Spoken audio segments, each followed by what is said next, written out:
Our understanding of physics may well be wrong, because space-time is not the fundamental principle and some form of consciousness or information is.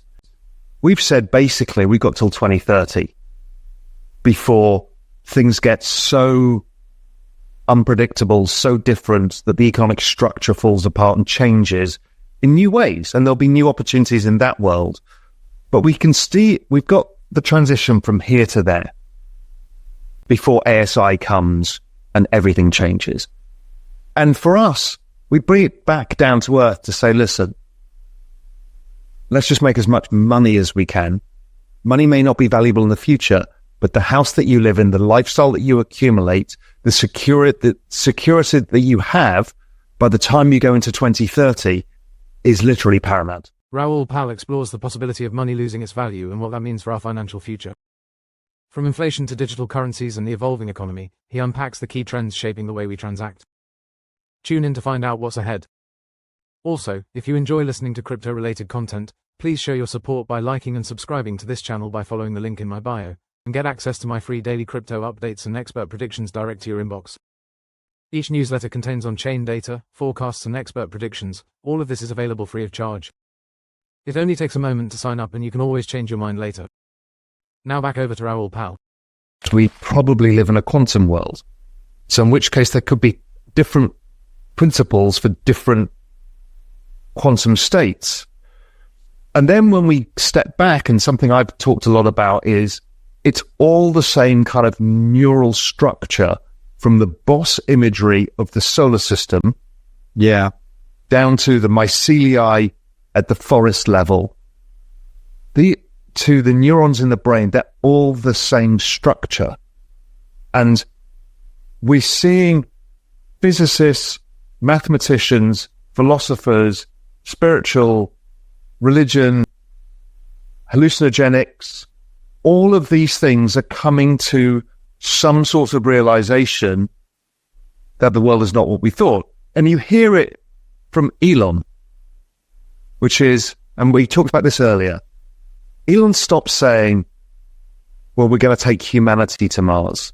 What he's actually saying is consciousness. He says those words, consciousness. And we will live in perpetuity via AI, and it's a simulation of human consciousness. And that can manifest itself in a David robot in Mars. Or in Pluto, or wherever the fuck it is that lives forever, but is still David. It is right. Right.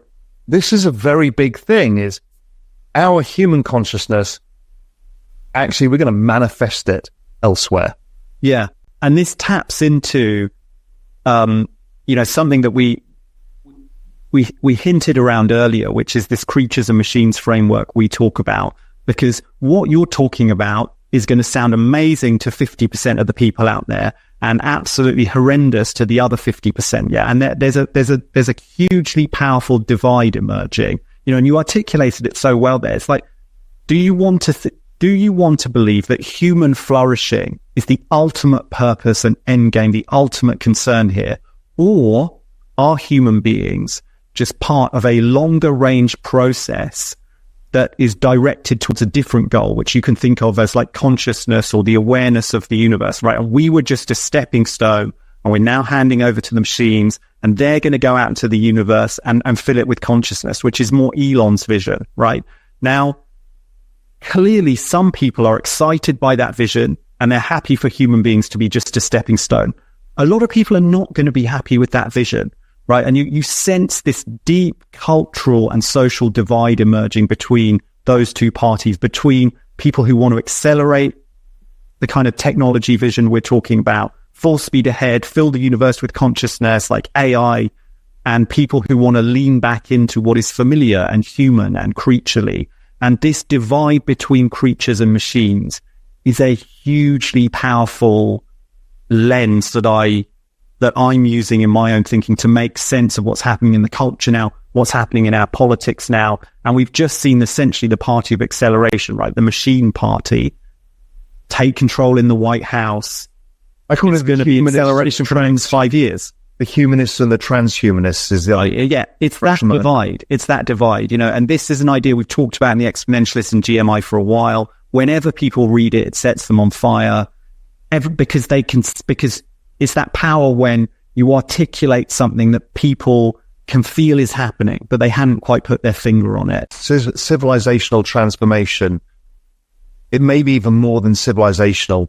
It's the entire transformation of everything we actually understand. And that is what is at play here. And our job is to look into that future. And that future is becoming more solidified by many now, where this is all headed. Now, for most people watching this, they're like, what the fuck? Right? And it is what the fuck. I get it. We can't comprehend something that is beyond our comprehension. That is what we're having to deal with. And it's coming at us faster than we can ever deal with psychologically, physically, or in any way. But it is happening. So how you and I have distilled this all down into what matters is we've said basically we've got till 2030 before things get so unpredictable, so different that the economic structure falls apart and changes in new ways, and there'll be new opportunities in that world. But we can see we've got the transition from here to there before ASI comes and everything changes. And for us, we bring it back down to earth to say, listen, let's just make as much money as we can. Money may not be valuable in the future, but the house that you live in, the lifestyle that you accumulate, the security that you have by the time you go into 2030 is literally paramount.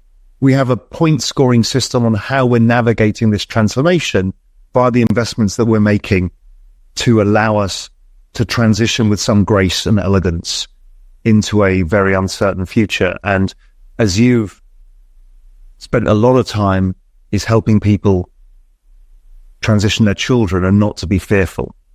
Yeah. Yes, it's hard for some generations. It's going to be very hard for people in their 20s.